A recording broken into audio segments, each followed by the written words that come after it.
Hello guys, welcome to my channel. In this video we will discuss about the propositional logic, propositionals variable and compound propositional. So here we will read about the propositional logic. What is propositional logic?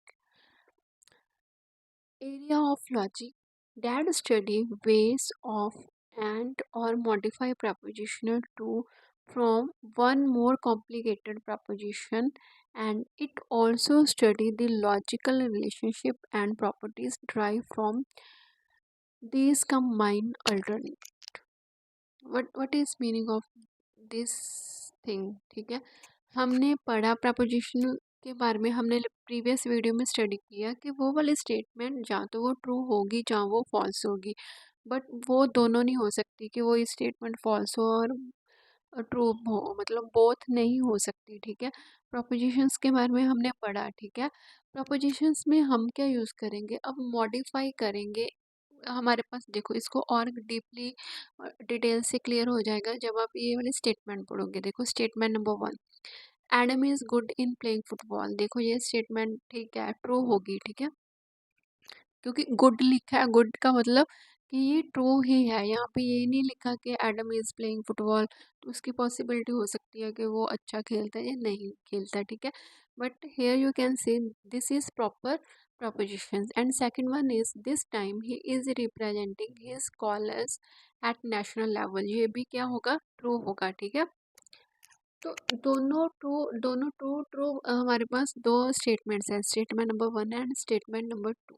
ठीक है, अब इसको हम combine करेंगे। देखो combine करेंगे किसकी help से, विद द, यहाँ पे हमने पढ़ा था ना कि 1 एंड 2 जो मोर कॉम्प्लिकेटेड प्रपोजिशंस हैं उसको क्या करेंगे, with the help of prepositional logic उसको क्या करेंगे, कंबाइन करेंगे। अब देखो statement number 1 and statement number 2 को with the help of and operator हमने उसको क्या कर दिया, कंबाइन कर दिया। ठीक है, इसको और डिटेल में पढ़ेंगे कैसे। अब देखो यहाँ पे statement number 3 and statement number 4।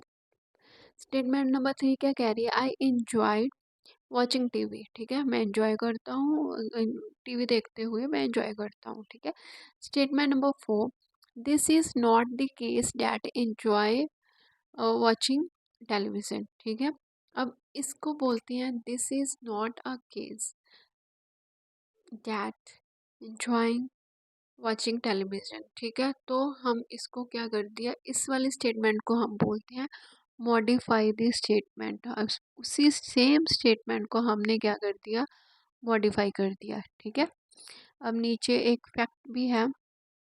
क्या फैक्ट है, propositional logic is some time called a central logic and statement logical. ठीक है, यहाँ पे is it clear.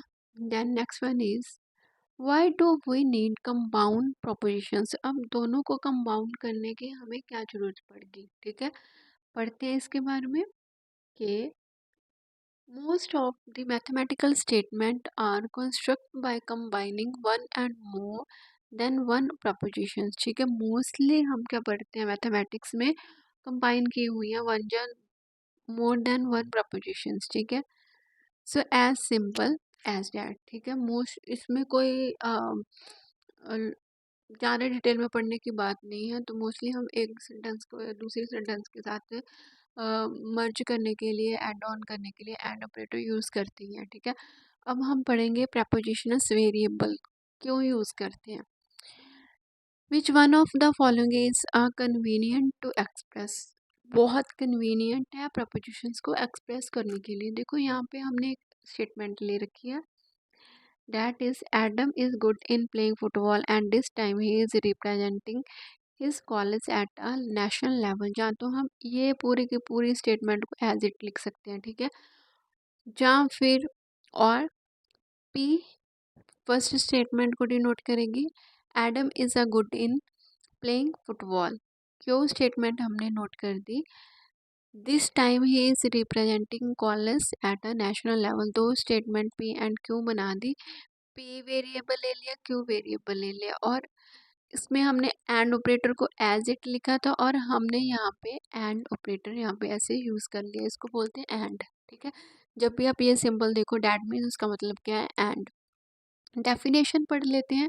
Variable that is use to represent propositions are called the propositionals variables. यहाँ पे हमने propositions को डिनोट करने के लिए पी वेरिएबल लिया और सेकंड वाले स्टेटमेंट को रिप्रेजेंट करने के लिए क्यू वेरिएबल लिया। बहुत ही सिंपल था, ठीक है। अगर आपको मेरी वीडियो पसंद आई हो तो आप प्लीज़ इसको लाइक करें। Thanks so much.